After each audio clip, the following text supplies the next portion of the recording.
Hello दोस्तों, स्वागत है आप सभी का। आज बहुत सारे लोगों ने एक ही क्वेश्चन को किया है कि कोरोना और कोविड ये सारी लहरों को लेकर और भारत के ऊपर जहाँ तक हम असर की बात करें तो उसको भी देखने और समझने की कोशिश करते हैं। देखिए, पिछले बार अगर ध्यान करेंगे 2019 के समय में भी तो हमारे देश की सरकारें जो हैं वो जागी थी अप्रॉक्सीमेटली दिसंबर के आसपास आने आने तक। सिचुएशंस बिल्कुल सेम वही की वही हैं जो पहले आप लोगों को समझाई हुई थी। भारत की जो कुंडली है वो बनती है वृषभ लगन से। वृषभ लगन से यहाँ पे कुंडली बनने से जो सूर्य का नक्षत्र आता है, कृतिका नक्षत्र, वो भारत के लगन में नक्षत्र बनता है। ठीक है, अब वो जो सोचने का ढंग है सूर्य, वो कहीं ना कहीं इस समय कहाँ पे जा रहा है? अष्टम भाव में जा रहा है।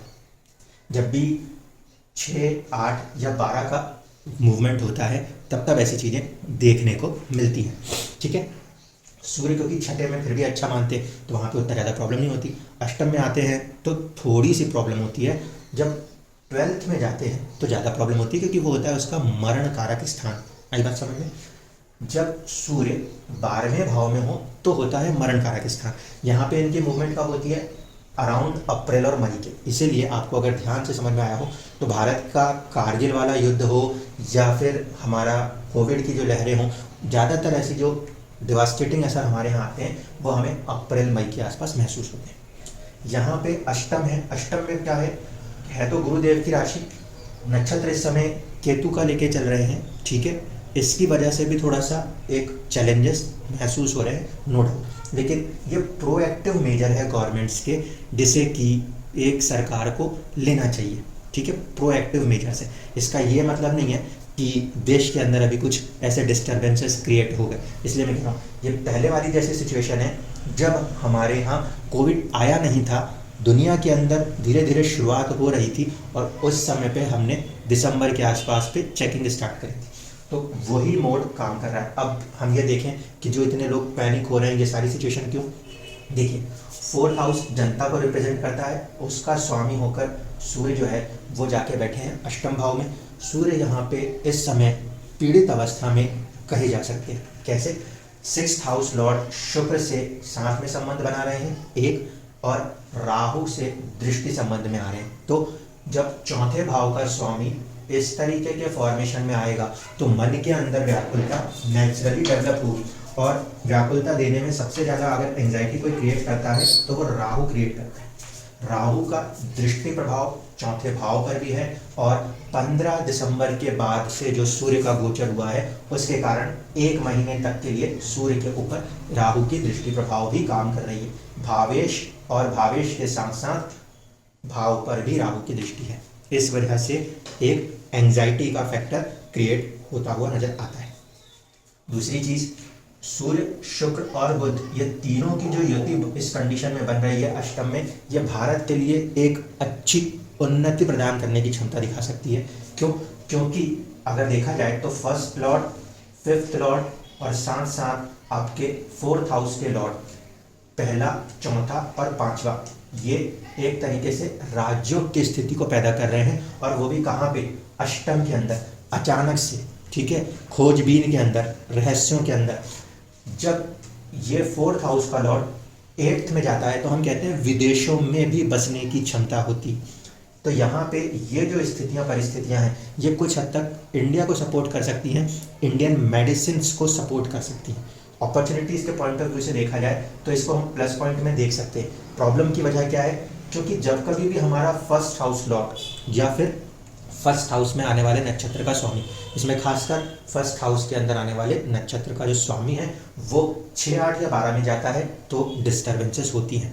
ठीक है, तो यहाँ पे वो प्रोएक्टिव अप्रोच है जो 1 मंथ के लिए सीधे सीधे नजर आती हैं, लेकिन ये इंडिया के लिए एक अपॉर्चुनिटीज़ भी क्रिएट करेगा कई तरीकों से, कई मामलों में। पहले जब ये फॉर्मेशन हुआ था तो गुरुदेव का गोचर गलत था और दशा जो थी भारत की वो चंद्रमा की कुंडली के हिसाब से, वहाँ पे चंद्रमा में शनि की अंतरदशा थी जो कि सप्तमेश होने के कारण प्रॉब्लमेटिक थी। लेकिन अब वो दशा नहीं है और इस समय इतना ज़्यादा फियर फैक्टर्स वाली कंडीशंस नहीं है एट द प्रेजेंट, तो बिल्कुल भी नहीं है। जहाँ तक की फॉर्मेशन है, दूसरा क्वेश्चन उठता है वो stock market and financial things को लेकर। तो देखिए, मंगल जो है उसके प्रभाव को समझते हुए चलिएगा। मंगल के प्रभाव को क्यों समझना है? कहीं ना कहीं इस कुंडली के अंदर व्यापार भाव का स्वामी 7th हाउस का लॉर्ड मंगल होता है और 12th हाउस विदेश मामलों के लिए देखे जाने वाले भाव का स्वामी भी मंगल ही होता है। ठीक है, मंगल लगन में बैठकर वक्री है। वक्री है इसका मतलब जब ये वक्री है तो 7th हाउस के अंदर कुछ ना कुछ चैलेंजेस, ठीक है, साझेदारियों में चैलेंजेस नेचुरल। दूसरा 12th हाउस विदेशों का है, मेडिकल थिंग्स का है, उसके अंदर कहीं ना कुछ उथल पुथल सी स्थितियाँ कही जा सकती हैं। ठीक है, तो व्यापार के मामले में और विदेश के मामले में अभी स्थितियाँ थोड़ी सी डगमग सी हैं जब तक कि मंगल का वक्रत्व कायम है। एक चीज़। दूसरा फैक्टर गुरु को देखें जो कि लाभ को कनेक्ट करते हैं। गुरु इस समय कहीं ना कहीं प्रभावित चल रहे हैं। अब सवाल ये उठेगा कि गुरु कैसे प्रभावित हो रहे हैं। देखिए, गुरु पहले तो वक्री अवस्था में थे, पीछे की तरफ थे, अभी वो आगे की ओर बढ़ रहे हैं और राहु की तरफ बढ़ने की कोशिश हो रही है। जैसे जैसे वो राहु की तरफ बढ़ेंगे, जब राहु से कंजंक्ट होंगे, तो मैंने पिछले वीडियो में भी आपसे कहा था एक प्रकार के आर्थिक उथल पुथल की तरफ दुनिया धीरे धीरे करके बढ़ती हुई सी नजर आती है। रीजन बिल्कुल क्लियर। जैसे जैसे गुरु राहु के करीब जाते जाते हैं, नाड़ी में गुरु को जीव मानते हैं और राहु को प्राणहंता मानते हैं। ये कॉम्बिनेशन कहीं ना कहीं चैलेंजेस क्रिएट करने लगता है। फाइनेंस के पॉइंट ऑफ व्यू पे वैदिक एस्ट्रोलॉजी में देखा जाए तो गुरु वेल्थ का कारक है और राहु जो है वो तिकड़मबाजी का। इस वजह से भी जैसे जैसे ये कॉम्बिनेशंस करीब आएंगे, financially ups and downs create करने के लिए कोई ना कोई पीछे से ऐसे इवेंट्स अपने आप ही क्रिएट होंगे।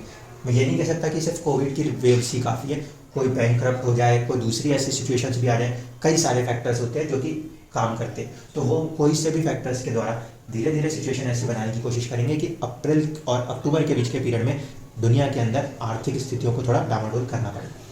यहाँ पे हम देख रहे हैं तो जुपिटर किस तरीके से प्रभावित है। जुपिटर के भाव में 3 ग्रहों का संबंध सीधे सीधे है, ठीक है, और शनि की दृष्टि भी गुरु के ऊपर है। भारत के कंटेक्स्ट में बात कर रहे हैं तो फिर तो पॉजिटिव वे में हो सकती है। क्यों? क्योंकि हमारे लिए हमारा 9th और 10th हाउस लॉर्ड शनि योग कारक है कि दृष्टि गुरु के ऊपर है, अष्टमेश के ऊपर है, लाभेश के ऊपर है। इसीलिए बाहर से भी कई तरीकों के लाभ को इंडिया आने वाले वक्त में क्रिएट करता हुआ दिखाई दे सकता है। ठीक है, इसमें तो कोई दो राय नहीं है। फ्रेंड्स के साथ भी हम काफ़ी चीज़ों को क्रिएट कर सकते हैं, लेकिन चैलेंज यहाँ पर आने वाला है क्योंकि मंगल वक्री हो रहा है तो साझेदारियों में और विदेशी चीज़ों को लेकर थोड़ा सा डामाडोल स्थिति भी बरकरार रहती हुई नजर आती है। मेजर फैक्टर्स जो तो आपके 2 क्वेश्चन थे।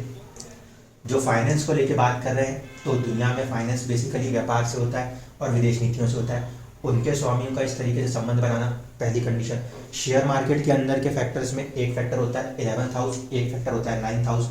11th का स्वामी 11th में है, 9th का स्वामी आपका 11th का स्वामी 11th में है और 5th हाउस का जो स्वामी है वो इस समय कहीं ना कहीं गुरु की राशि में जाके बैठे हुए हैं। ठीक है, वो थोड़ा सा डामाडोल स्थितियाँ हैं और क्योंकि बुध 2nd हाउस को देख रहा है तो वो बहुत ही अचानक से अप्स एंड डाउन्स दिखाने लगेगा।